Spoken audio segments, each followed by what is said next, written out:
Okay, so now that we've got our walls in our new Peggle application, let's create the little ramps that go down the side. Now this is going to be fairly easy. The same way we used 4 coordinates to define a rectangle to make the left and right walls, we're just going to create 4 coordinates to define a diagonal slanted box that's going to make the ramps that are making up the left and right side of our application. This really doesn't involve new code, it's just new data. So I'm going to create my variable that I'm going to call left ramp coordinates. And this is going to be an array. And remember, it's going to be an array of arrays. And let's create our points. We're going to go from 0, 0 to about 79, 27. And then basically we're just going to extend down in the y direction by about 3 pixels. So I'll have a new point that goes from 79.27 to 79.30. And then we'll go back to 0, 3. Those 4 points should make a very nice diagonal line that's pointing down and to the right. Remember to close off all that array stuff. Actually, this should be pretty easy. We'll do left ramp 1, which is our arbitrary static actor. Again, we're going to call the Peggle application as our display object container. Our location, we'll put this one at, let's say, 0, 265. And our array of coordinates will be our left ramp coordinates. Remember to add this to our all actors. And that should do it. I'm going to cut and paste my left ramp 1 to create left ramp 2 and left ramp 3.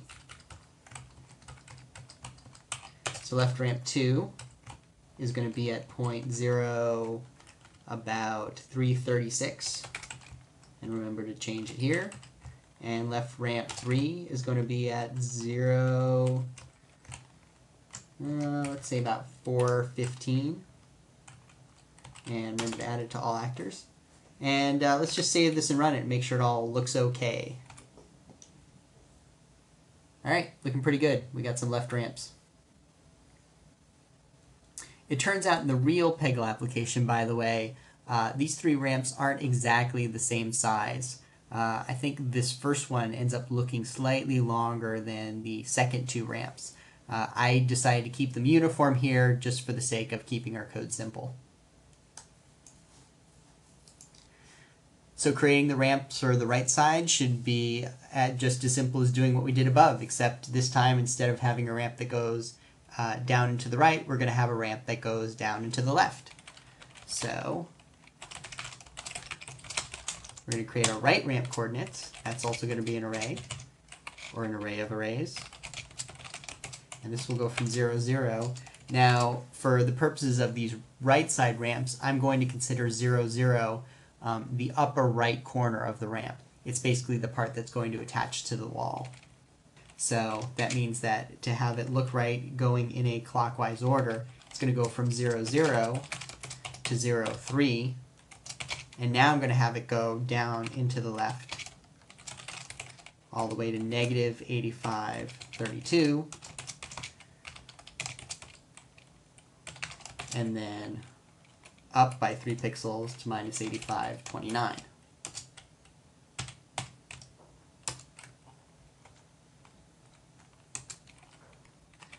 Now I'll just create my right ramp.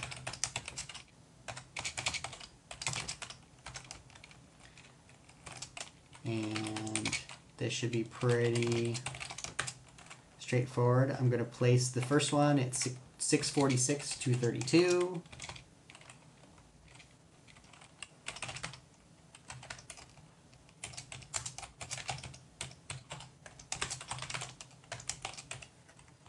And then I'm simply going to, let's cut and paste these so I can get my right ramp 2 and my right ramp 3. Right ramp 2 is going to be placed at 646, 308. And right ramp 3 is going to be placed at 646, 388. So let's see how this looks. Alright, we got our left side ramps, we got our right side ramps, everything's looking pretty good. You'll notice the left side ramps are offset vertically from the right side ramps. That's intentional. That's sort of what I noticed in the actual Puggle level, is that the ramps are not perfectly symmetrical. One other thing I'm going to do, by the way, just to push the walls a little out of the way a bit, is I'm going to have the left wall start at point -9, 0, and I'm going to have the right wall move forward to, instead of 636, we'll move it out to 645. So that really just a tiny little bit of those left and right walls are going to be seen now in my application. You can kind of see them there. Looks a little better, I think. So that all looks pretty good, and we went through all this pretty quickly. So maybe now's a good time to bring up just a few questions that at least popped into my head when I was making this arbitrary static actor class. So we'll cover that next.